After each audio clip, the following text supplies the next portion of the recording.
रानीगंज शहर में संस्कार फाउंडेशन की ओर से 19 दिसंबर से 21 दिसंबर तक 3 दिन व्यापी अपने अपने राम संगीतमय भव्य राम कथा का आयोजन होने जा रहा है।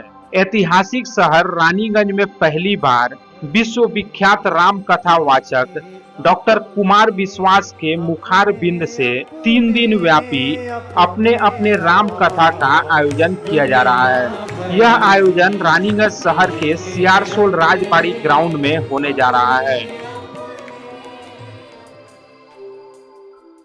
আবারও ভারী বৃষ্টি দক্ষিণবঙ্গে 4 জেলায় করা হলো সতর্কতা। রাজ্যে লাগাতার বৃষ্টি নিয়ে প্রভাবিত হয়েছে জনজীবন। ইতিমধ্যেই বর্ষায় ডিভিসি জল ছেড়েছে ৫৫,০০০ কিউসেক, যা নিয়ে ক্ষুব্ধ রাজ্যের মুখ্যমন্ত্রী মমতা বন্দ্যোপাধ্যায়। এই নিয়ে চতুর্থবার ডিভিসিকে পত্র দিলেন।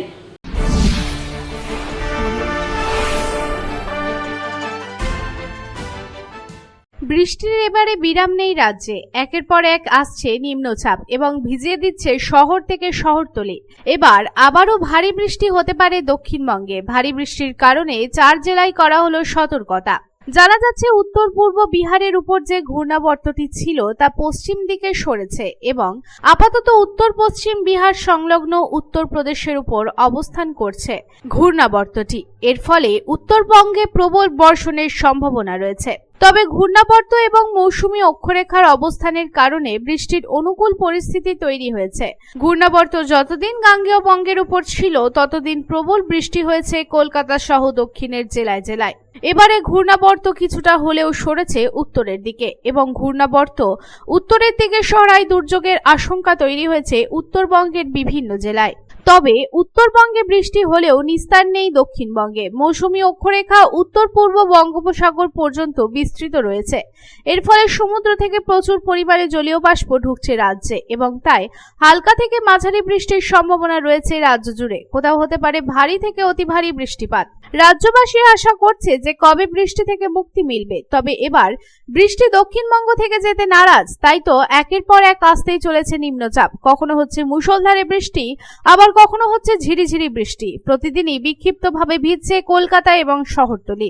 তবে আগামী 2 দিন উত্তরবঙ্গে প্রবল বর্ষণের সম্ভাবনা রয়েছে এবং যার জন্য উত্তরবঙ্গে মৎস্যজীবীদের সতর্ক করা হয়েছে। তবে এই বৃষ্টিপাতের মধ্যে কোনো পূর্ব পরিকল্পনা ছাড়াই বাঁধ থেকে জল ছাড়লো ডিভিসি। এই নিয়ে আবারও ক্ষোভ প্রকাশ করেছে নবান্ন। জানা গেছে যে গত 24 ঘন্টায় ডিভিসি 49,000 কিউসেক জল ছেড়েছে। এবার আবারও 55,000 কিউসেক জল ছেড়ে দেওয়া হয়েছে। আগামী 3 থেকে 4 দিন ধরে ঝাড়খণ্ড ও বিহারে ভারী বৃষ্টিপাতের সম্ভাবনা রয়েছে।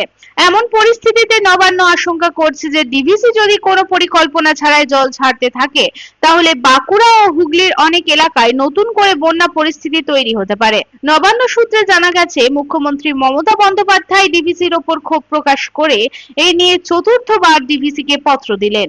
Bureau report, public Times.